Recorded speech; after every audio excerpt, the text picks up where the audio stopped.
Hi, Russell Broadbent here, Federal Member for Monash. As reported in the paper yesterday, the national medicines shortage. When will Australia start looking after its own interests, I'm asking? Australians were recently alerted to the critical shortage of life-saving medical products, including intravenous fluids, which are essential in our hospitals and operating theatres. It's been reported that the shortage is so bad that some hospitals are being forced to cancel elective surgeries. As if our health system wasn't under enough pressure that you can already see. But it's even worse than that. The Therapeutic Goods Administration advises there are shortages across more than 400 products, including frequently used antibiotics and painkillers.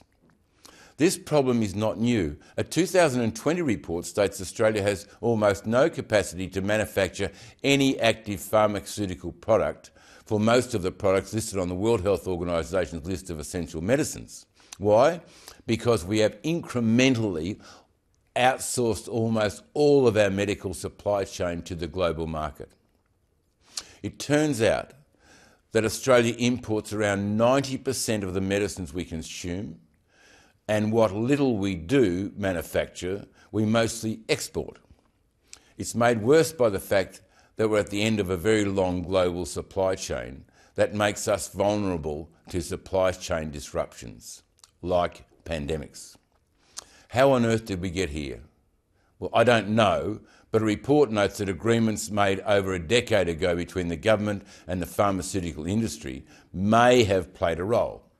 These agreements secure compulsory price drops in generic drugs in exchange for a commitment to restrain policy development in the area of new drug groups on the PBS, a crucial mechanism in controlling the cost of new and patented medicines. The result?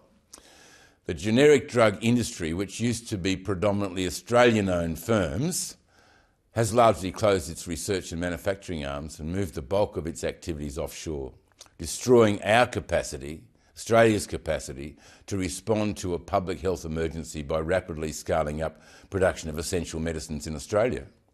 Once again, Australia is relying on other countries and factors beyond our control to provide what we need rather than securing the essentials and looking after the interests of the Australian people.